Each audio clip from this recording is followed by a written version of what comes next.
Institute, and we're very grateful to all our sponsors. So I want to list them real quick. American Chemistry Council, One Brief, BitDeer, T1 Energy, RJ Reynolds, Chevron, Meta, Microsoft, Bank of America, American Petroleum Institute, American Global Strategies, and Bank Policy Institute. So now I'd like to bring to the stage Washington Bureau Chief for Breitbart News, Matt Boyle, and the Vice President of the United States, Mr. JD Vance.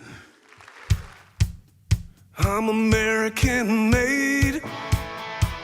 I got American parts. I got American faith in America's heart. They say. Mr. Vice President, thanks for taking the time to do this. Absolutely. Well, I love to be here with all of you. It's a beautiful building and a beautiful morning. I always joke with Matt, but it's actually not a joke. I'm being dead serious that this is the most well-sourced journalist in Washington, D.C. And if you remember maybe 6 months ago, maybe it was actually a year and a half ago, when there was this big conversation in the Washington Post about what do we do to actually get in touch with the other half of America? How do we actually make our journalism more appealing to the half of the country that doesn't agree with far-left politics? And I think I texted Jeff Bezos and I said, if you're really serious about this, you should just hire Matt Boyle and make him run your entire political reporting shop. Now, Larry Soloff, I'm sure, is pissed off at me for that suggestion. But unfortunately, for the Washington Post, they did not take my advice. So I'm proud to be here with Matt Boyle and Breitbart, and thanks for everything you guys do. All right, so Mr. Vice President, the big news this morning is new jobs numbers blew away expectations. Huge. From the September numbers, so these were delayed because of the government shutdown, more than double, 119,000 new jobs. And then also there's some interesting stuff in the wages numbers there as well that shows wages on the rise. Your thoughts on the jobs numbers? Okay, so a huge jobs report, and I assume the market is going crazy right now, probably just opened, because what this shows is that the Trump economic policies are actually working.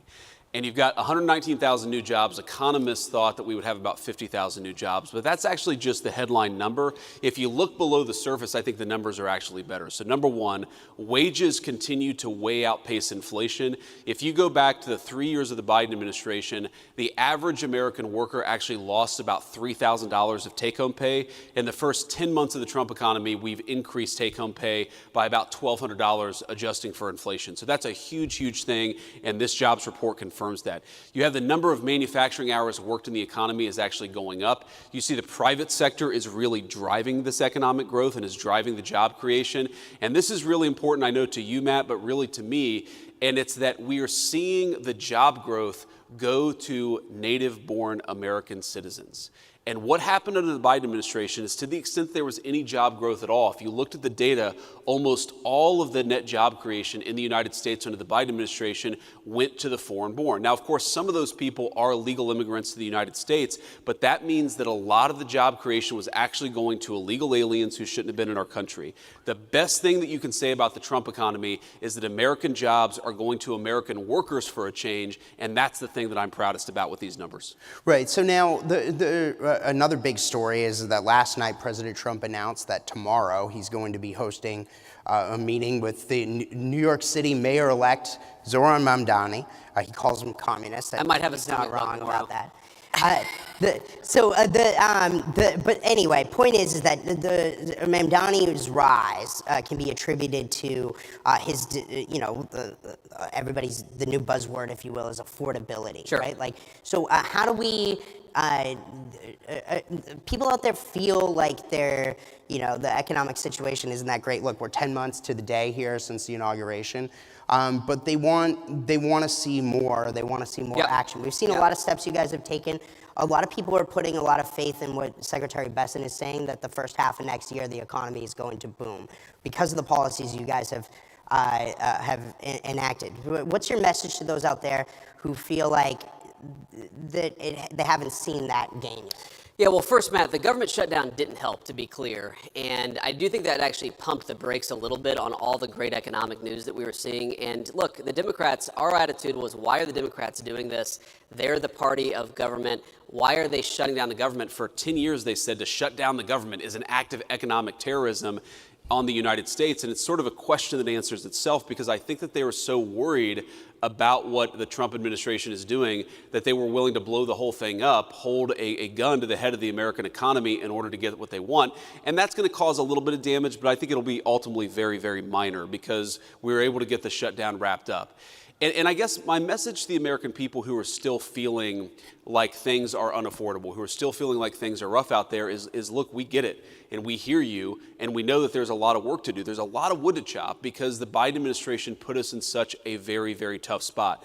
And the way that I think about this is it's always helpful to take this from the abstractions to the actual real things that people are worried about. So take, for example, a dozen eggs.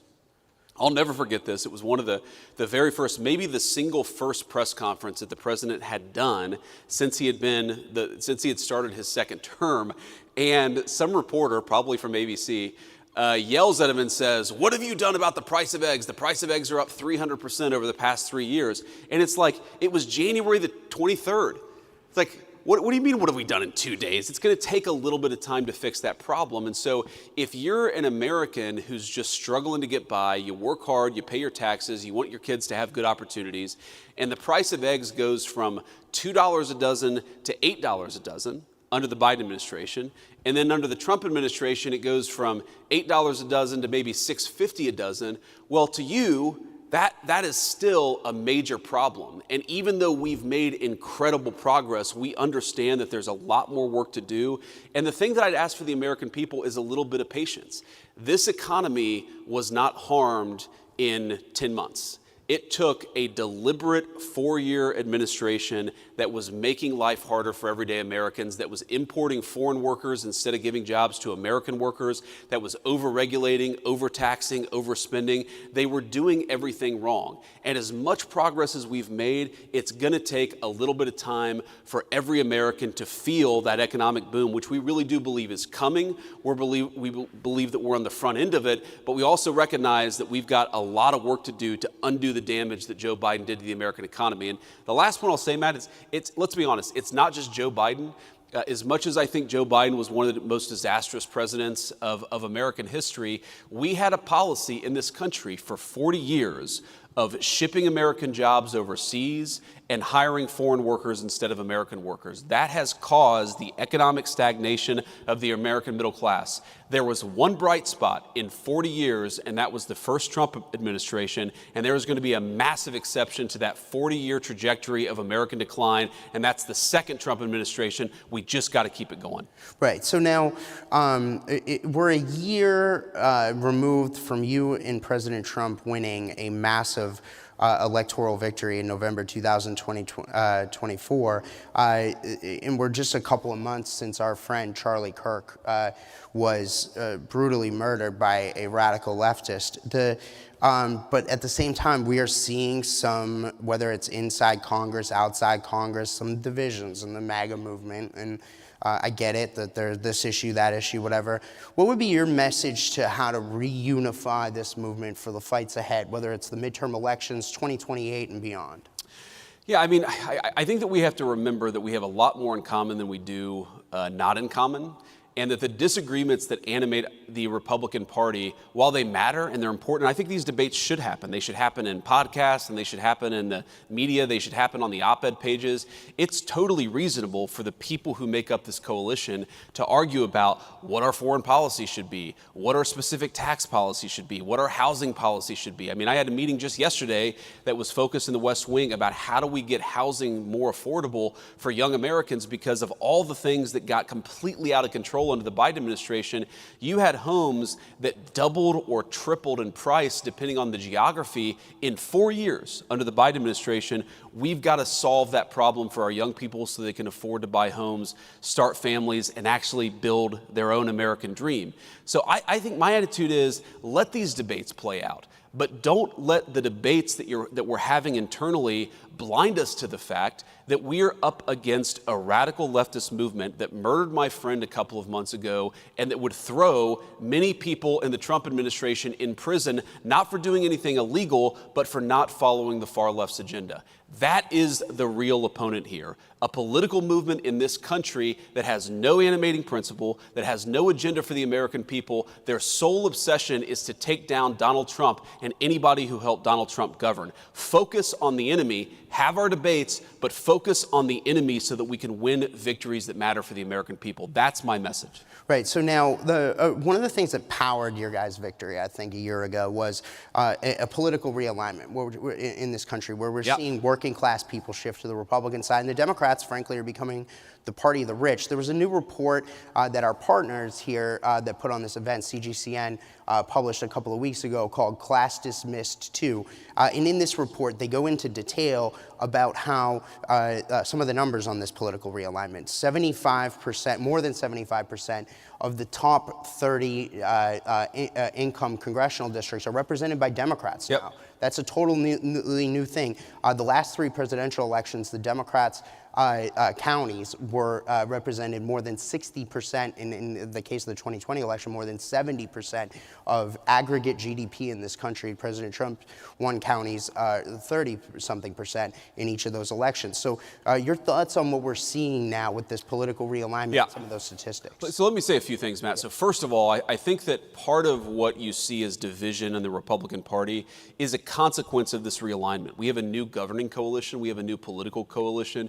We have people who didn't used to vote Republican, and frankly, they have different preferences sometimes on certain issues than maybe the Ronald Reagan or George W. Bush Republican Party did. I think the Donald Trump Party is a fundamentally new phenomenon in American politics. I think that it can govern the country successfully for the next generation, but some of those divisions you talk about are just the natural outgrowth of the fact that we've got a lot of working class voters who frankly don't care what was Republican orthodoxy 25 years ago, and so they're pushing the party in a different direction. And again, I think that debate is natural and normal, and it's something that we should frankly lean into, recognizing that the far left is really the problem that we have to confront in this country.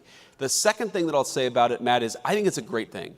You know, and I'm biased. Obviously, I grew up in a working class family. I was raised by the kind of people who were blue dog Democrats, socially conservative Democrats in the 80s and 90s, and have turned hard towards Donald Trump's Republican Party. These are the people who built America's greatest icons, who built America's greatest buildings, who drive our food into the grocery store every day. They are the human beings who actually make this country run.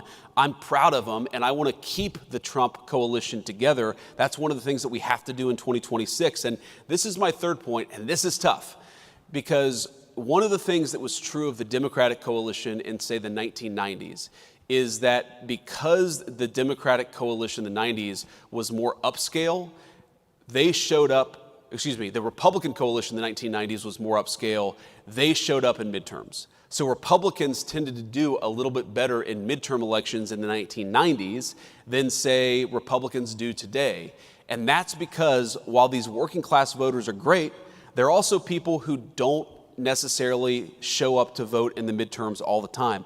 We've got to motivate them. We've got to get them out to vote. I think it's one of the lessons that we learned in Virginia and New Jersey is that when Donald Trump is not on the ballot, you've got to give people something to actually believe in, something to be inspired by to get out there and vote. They're not going to vote just because you have an R next to your name. You've got to speak to this new working class coalition. And the one worry that I have when I look at so many of our great congressional allies, I do think that some of our folks in Congress, they want to go back to the Republican Party of 20 years ago. That Republican Party was a Republican Party that lost and that couldn't successfully govern the country. We need to lean into this new coalition, do a better job serving them, and that's how we get them to show up in these midterm elections so that we can win not just presidential races, but midterm races too.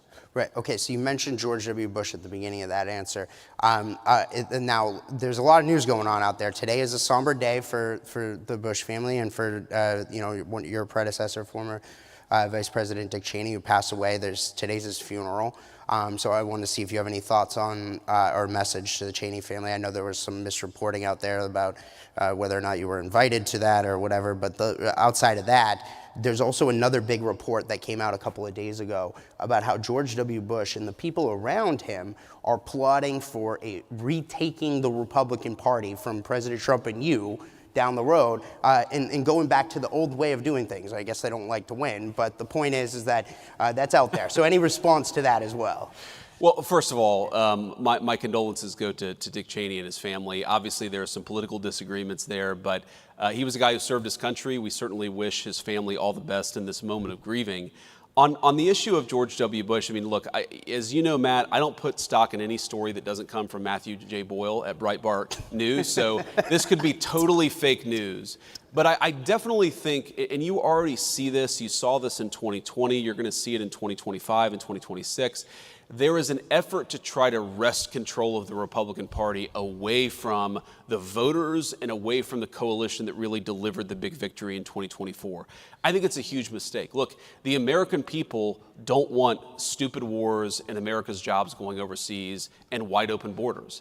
That is, whether intentional or not, that was the legacy of the Republican Party that came before Donald J. Trump. I'm glad the president got us away from that Republican Party. It lost, but it was also a disaster for the United States of America. Let's actually have a foreign policy where we focus on the interests of American citizens. Let's have an economic policy that's about building in the United States of America rather than shipping all of our jobs overseas and getting Wall Street enriched in the process. Let's have an economic policy that's about more self-sufficiency. I mean, I have 3 kids. I have an 8-year-old, a 5-year-old, and a 3-year-old. I don't want to wake up in a country where I take my kid to the doctor and they can't get antibiotics, because the antibiotics that were invented in the United States of America are manufactured in some foreign country. That is the legacy of the Republican Party that came before Donald J. Trump. We're not going back to it.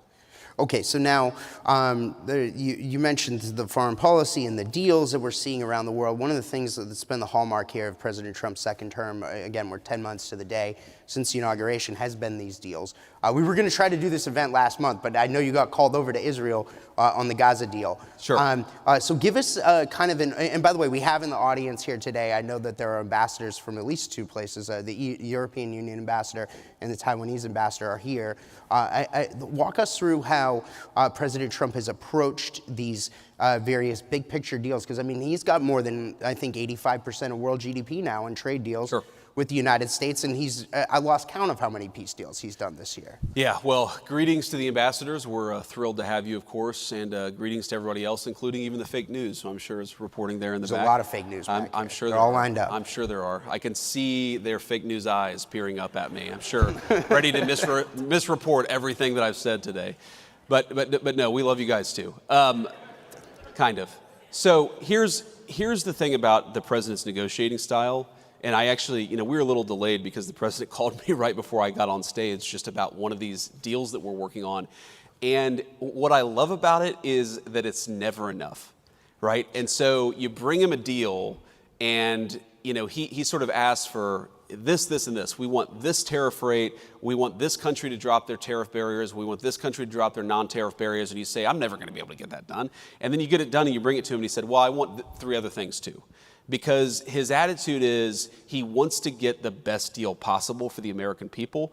And for too long, we had trade negotiators that so believed in the fake idea of free trade over fair trade that they were willing to sell American workers down the river without actually negotiating on the interests of American workers. And so whether it's with China or India or any of the countries that we struck deals, the basic principle is we want Americans to have better access to their markets. We believe in our workers. We think that we have the best products in the world. We want to be able to sell them everywhere. That's number 1. Number 2, we don't want foreign products to undercut the wages of American workers. We're actually going to protect our markets, protect our important industries, and that's a very important part of the Trump trade plan. And you've seen it happen in a lot of different ways. And then the final thing, and this raises your point about Gaza or any of these other foreign deals, is we've been able to use the incredible economic leverage of the United States of America. I mean, we're 25%, probably a little bit more than that, of the world GDP. Why don't we ever use our economic leverage to achieve peace? Because when countries aren't fighting each other, when they're actually using their economic talents to manufacture good things rather than weapons to kill each other, then that actually creates incredible economic opportunities for Americans. And that's what the president, that's why he's so focused on peace. He's fundamentally a humanitarian, and we've got 8 peace deals at this point. We're working on number 9 and number 10. And I think that, if he gets number 10 purely for mathematical harmony, if he gets to 10, the Nobel Prize should be awarded to Donald J. Trump, even though he's certainly earned it with the first 8. But I also think that there's this sense that while he wants to save lives, he also sees a world where people are engaging in commerce with one another rather than killing one another. And he just, he's a tough guy, but he's not a violent human. Like he's not a person, who I think understands violence at a sort of fundamental level. It's like, why don't you stop killing each other and start trading with one another? Why, rather than Russia and Ukraine killing one another, why don't they actually engage in some commerce with one another, travel between the two countries, engage in some sort of cultural exchange? That is his fundamental perspective that he takes into these things. And fundamentally, if we get more peace in the world, it's good for American workers, it's good for the American people, and the president's going to keep on pursuing peace. He's done very well so far, but he's going to keep on working at it. Yeah, so there's a lot I want to pack into this next question. So one of the things what we've seen, I think, since your guys' victory last year, the whole world over, everybody I've talked to around the world really seems to have rallied to President Trump's vision on things like trade and immigration. I just saw, and particularly with regard to China and how we need to have a better deal with regard to there, and we just saw the president get back from there. Yep. I just saw comments that Pope Leo made about immigration. He said just the other day, we did a huge story on it on Breitbart last night, that every country should get to decide, I'm paraphrasing him here, every country should get to decide who gets to come in. I mean, that's amazing to see that from the Pope himself. Sure. Your thoughts on more broadly how President Trump really does seem to have electrified the world and woke them up to these major issues that we're talking about here? Yeah. Well, Matt, I'm a devout Catholic, so I followed those comments closely, including on, of course, Breitbart.com. And that's my third Breitbart shout out. I've done pretty good, right? There's a lot in 20 of Breitbart minutes. shout-outs. Not bad. Thank you. Okay, thank you guys. But it's interesting because you may not know it, judging purely from the comments of some people on social media, but the Catholic Church's views on this are actually quite clear. And it's that, yes, you must treat immigrants humanely. On the other hand, every nation has the right to control its borders. And obviously how you strike that balance is very important, but there's a lot of room there to actually control your own borders for the sake of your own people. One of the things, Matt, that always frustrated me about the immigration debate is that we ignored how open borders were not actually good for the dignity even of the illegal migrants themselves. You had little kids getting sex trafficked. We had 300,000 missing children under the Biden administration that the Mexican drug cartels had brought into our country. You had cartels using, in some cases, 9 and 10-year-old children as drug mules for their activity. Border security is not just good for American citizens, it is the humanitarian thing to do for the entire world. Because when you empower the cartels and when you empower the human traffickers, whether in the United States or anywhere else, you're empowering the very worst people in the world. Now, you've seen this in Europe, you've seen this in a whole host of places, but it's almost like Europe and America got this idea in their head that to control your border at all was fundamentally uncompassionate, maybe it was even racist and bad. The president and I reject that wholesale. Putting the interests of your citizens first, it's not some ancillary thing. It is the very purpose of government.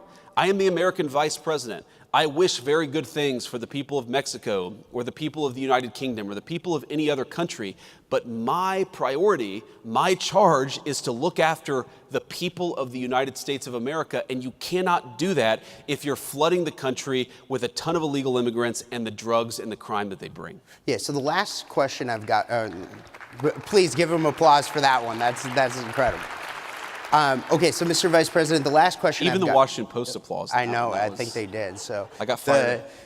So Mr. Vice President, the last question I got for you on that note, so is that there's a big discussion right now about healthcare in this country. Yes. The ACA subsidies expire at the end of the year. There's a lot of questions about what's going to happen about this. The Democrats shut the government down supposedly over this. But where does this go? What do we do to address healthcare prices and premium prices and so on and so forth? What does that look like? Is it a reconciliation plan? Walk us through what happened. So what's so crazy about this, Matt, is right before the government shut down, we had a meeting with Hakeem Jeffries and Chuck Schumer in the Oval Office. Is this where President Trump gave them the MAGA hats? Yeah. This is not just that. But the president whispers to one of his personal assistants. They're all very good people. And she kind of runs off. And I think to myself immediately, oh, what the hell have I gotten myself into? And she comes back with 2 Trump 2028 hats to give to Jeffries and Schumer. And then he has the photographer come in and he points at Jeffries as he's holding the Trump 2028 hat. And he's like, he says to the photographer, make sure Hakeem gets that. I'm sure he's going to want to use it in his campaign advertisements. And it was like a hysterical moment. But when we got to the serious stuff, and they said, we really want to address the healthcare problem confronting the American people, the president said, well, absolutely. We agree. We want to address the healthcare problem confronting the American people. In fact, you people screwed it up with Obamacare, the Unaffordable Care Act, and now you're coming to us saying, let's fix it. Great. Let's fix it. And then they said, I think they were kind of caught off guard, and they're like, well, but we want the fix before we're willing to open up the government. And the president was like, that's like 3 days from now. You want us to fix American health care in the next 3 days, and unless you do it, you're gonna shut down the government? How about we open up the government and then work together to fix American health care? And of course, we know the history. They rejected it. They shut down the government. But I don't want to get ahead of the president, Matt, because we had a very, very good meeting in the Oval Office yesterday. I think that we have a great health care plan coming together. I think that it's going to get Republican and Democrat support. And I think the president, look, right now, the American people get crap health care and they pay way too much for it.